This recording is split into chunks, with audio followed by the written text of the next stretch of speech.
Right. Rajani గారు, 18 ఏళ్ల కుర్రాడు బైక్ నడుపుతూ రోడ్డు ప్రమాదం జరిగితే ఆ బైకు ప్రమాదంలో ఒక వ్యక్తి చనిపోయాడు. ఆ యువకుడికి 18 ఏళ్ళు చదువుకునే అబ్బాయి అతని జీవితాన్ని కూడా నాశనం చేయాలని హత్య కేసుకు సంబంధించినటువంటి సెక్షన్లు పెట్టారంటే ఈ పోలీసుల్ని, ఈ వ్యవస్థని, ఈ ప్రభుత్వాన్ని ఏమనాలి? Point number 1. పాయింట్ నెంబర్ 2, దీన్ని మళ్ళీ రాజకీయ అవసరాలకు ఎలా వాడుకోవాలని మంత్రి పార్థసారథి గారిని పంపిస్తారు చంద్రబాబు నాయుడు గారు. మిగతా వాళ్ళు ఎవరు రారు. అసలు చంద్రబాబు నాయుడు గారు అయితే విశాఖలో స్టీల్ ప్లాంట్లో ప్రమాదంలో ఎవరు చనిపోయినా ఏ కుటుంబాన్ని పరామర్శించరు. మత్స్యకారులు సముద్రంలో ప్రమాదం జరిగి చనిపోతే ఆ కుటుంబాలని పరామర్శించరు. సందర్భాన్ని చూసి అదే సామాజిక వర్గానికి సంబంధించిన వాళ్ళని పంపించి రాజకీయ అవసరాలకు మాత్రం వాడుకుంటారు. అసలు ఈ ప్రమాదం, ప్రభుత్వం వ్యవహరించిన విధానం, పోలీసులు వ్యవహరించిన విధానంపై ఏం చెప్తారు? నమస్తే సార్. దీంట్లో ముఖ్యంగా ఏదైతే గౌరవ జగన్ రెడ్డి గారు ఇందాక ప్రెస్ మీట్ లో చెప్పింది అదే జడ్జి గారు చెప్తారండి. కోర్టులో జడ్జి గారు కూడా అదే చెప్తారు. ఎందుకంటే culpable homicide it's not an amounting on murder అండి.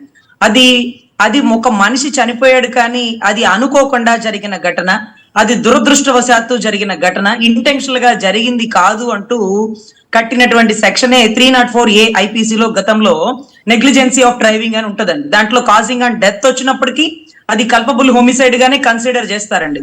ఇప్పుడు బిఎన్ఎస్ లో 106 వచ్చిందండి. సో 106 సబ్ క్లాస్ 1 లో ఒకవేళ ఆ డెత్ జరిగిన తర్వాత అతను దానికి కారణాలు అడుగుతారండి. సో అక్కడ మైనర్ పిల్లవాడు, లేకపోతే అవతల చనిపోయింది ఒక గొర్రెల కాపరి, దెర్ ఈస్ నో ఇంటెన్షన్ అనేది ధృవీకరిస్తారు. అదే రకంగా 106 సబ్ క్లాస్ 2 లో ఒకవేళ డ్రైవింగ్ చేసిన వ్యక్తి పారిపోతే, అంటే ఎస్కేపింగ్ అయితే అప్పుడు కొంచెం సెక్షన్ బలంగా ఉంటుందేమో. అది కూడా 2 ఏళ్ళు 5 ఏళ్ళు. అంటే 2 ఏళ్ళేమో ఇమీడియట్ గా ఏదైతే యాక్సిడెంట్ జరిగిన తర్వాత అతను రియాక్ట్ అయ్యి వాళ్ళకి నష్టపరిహారం, లేకపోతే వాళ్ళకి హాస్పిటల్లో జాయిన్ చేయడం, తనే నేరం చేశానని ఒప్పుకోవడం, ఇదంతా జరుగుతుందండి. 106 సబ్ క్లాస్ 2 లో వాళ్ళు పారిపోతే, చెప్పా పెట్టకుండా యాక్సిడెంట్ చేసి పారిపోతే అది వస్తుందండి. అది కూడా 5 ఏళ్లేనండి. అంటే ఎక్కడ కూడా అబోవ్ 7 years లేదండి. అబోవ్ 7 years లేనప్పుడు ఎలా అరెస్ట్ చేస్తారండి? Arnesh Kumar state of Bihar guidelines మరి అది పాటించిన పోలీస్ వ్యవస్థ అంటే పాటిస్తారండి. రాష్ట్రంలో ఎక్కడ జరిగినా పాటిస్తారు. ఒక్క వైసీపీ మాజీ ఎమ్మెల్యేలో, మినిస్టర్లో, వైసీపీలో నాయకులకి మాత్రమే బిఎన్ఎస్ లో, లేకపోతే ఈ సెక్షన్స్, రాజ్యాంగం, ప్రజాస్వామ్యం ఇవేమి వర్తించవండి. ఇందాక మాట్లాడుతూ గంజాయి తాగిన వాళ్ళ దగ్గరకో, లేకపోతే మర్డర్లు చేసిన వాళ్ళ దగ్గరకో వెళ్ళాను అన్నారండి. Yeah sir, blade batch. అంటే తెనాలిలో ఒక వ్యక్తి గంజాయి తాగి పోలీసు వాడిని కొడితేనో, కానిస్టేబుల్ ని స్పృహ తెలియక కొడితేనో అప్పుడు జగన్ రెడ్డి గారు రాలేదండి. ఎప్పుడు వచ్చినారు? ఆ బిడ్డని నడి రోడ్డు మీద కాళ్లతో కొట్టిన తరువాత ఎన్హెచ్ఆర్సీ రియాక్ట్ అవ్వాల్సినటువంటి విధానంలో నేషనల్ హ్యూమన్ రైట్స్ ప్లేస్ లో మాజీ ముఖ్యమంత్రి వచ్చాడు. గంజాయి తాగిన వాళ్ళకి సపోర్ట్ చేయలే. మీరు నడి రోడ్డు మీద యువకులని స్పృహ తెలిసిన మీరు కాళ్లతో కొట్టినందుకు వచ్చారు. స్పృహలో లేనప్పుడు అతను నిన్ను కొడతాడు, నన్ను కొడతాడు, వాడికి ఏం తెలిసింది? ఎవరో గంజాయి తాగినోడికి, డ్రగ్ తాగినోడికి అది తప్పే. కానీ స్పృహ తెలిసి యూనిఫామ్ లో ఉన్న నీవు నడి రోడ్డు మీద కాళ్లతో కొడుతూ, కర్రలతో కొడుతూ ఆ వీడియోని ఎంత దమ్ముగా సర్క్యులేట్ చేసినో, ఏమనుకుంటున్నావు ఇది ప్రజాస్వామ్యమా అనే పరిస్థితిలో ఆయన అక్కడికి వెళ్ళారండి. గాదే సాయి కృష్ణ దగ్గరకు కూడా, మర్డర్ చేసిన దగ్గరకు కూడా బహుశా మాజీ ముఖ్యమంత్రి వెళ్ళి ఉండకూడదేమో. కానీ ఎందుకు వెళ్ళారు? ఒక మహిళ నెల రోజుల నుంచి పోలీస్ స్టేషన్ చుట్టూ తిరుగుతూ హెబియస్ కార్పస్ పిటిషన్ వేసి నా బిడ్డ కనపడటం లేదు, మీ స్టేషన్ కే తెచ్చారు అని అడిగితే స్పందించినప్పుడు మాత్రమే మాజీ ముఖ్యమంత్రి ఎన్హెచ్ఆర్సీ ప్లేస్ లో, నేషనల్ హ్యూమన్ రైట్స్ ప్లేస్ లో అక్కడికి వచ్చి స్పందించిన తరువాత అర్ధరాత్రులు తీసుకున్న ఫ్రెష్ కంప్లైంట్ తర్వాత మీరు ఎఫ్ఐఆర్ నమోదు చేయడం జరిగింది. క్రాంతి కుమార్ కేసులో అంతే కదా మేడం? క్రాంతి కుమార్ కేసు అయినా కొంచెం స్పీడప్ అయిందంటే జగన్మోహన్ రెడ్డి గారే కదా సార్? Exactly sir. ఇక్కడ ప్రభుత్వం స్పందించినప్పుడు, పోలీస్ వ్యవస్థ నిర్లక్ష్య ధోరణితో ఉన్నప్పుడు ఎవరో ఒకరు ఎప్పుడో ఒకప్పుడు రావాలి కదండి. అలా వచ్చిన వ్యక్తే మాజీ ముఖ్యమంత్రి వర్యులని భావించండి. మీరు గంజాయి తాగిన వాళ్ళకి అతను రాట్లా, మీరు నడి రోడ్డు మీద కొడితే వస్తాడు, రాకపోతే ఎట్లా? 40% ఓటింగ్ ఉంది, జననాయకుడు. ఈ రోజు జనాల్లో అతను వెళ్తున్న తీరు చూస్తుంటే అర్థమవుతుంది కదా, దీపావళి ముందుగానే వచ్చినట్లేదండి వీళ్ళకి.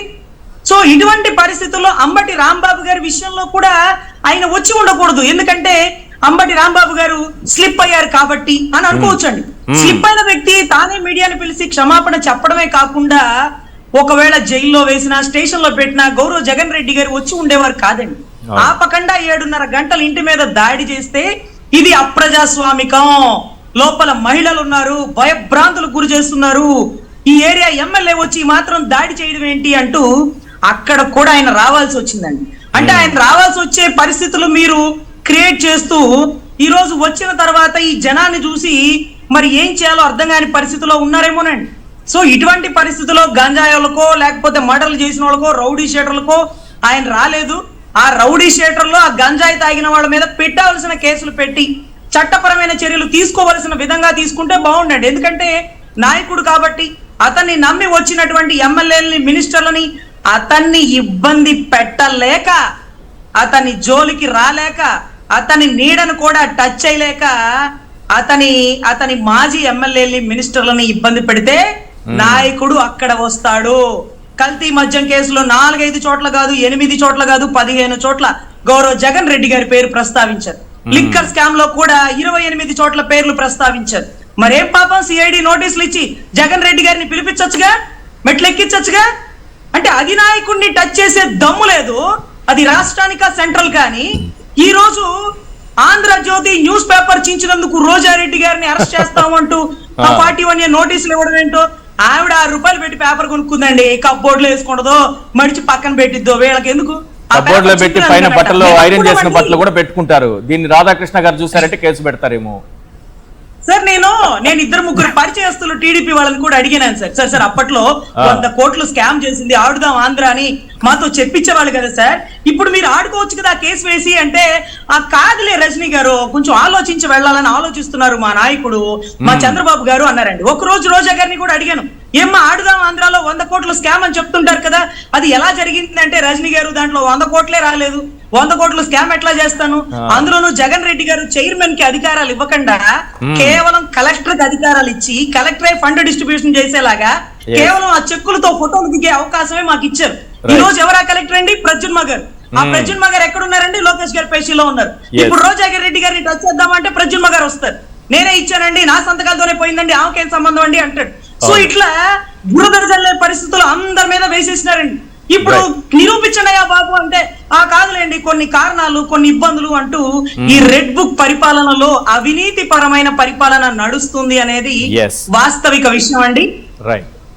రైట్ ఒకసారి ఒక దృశ్యం చూసిన తర్వాత దానిపైన డిస్కస్ చేద్దాము. ఎందుకంటే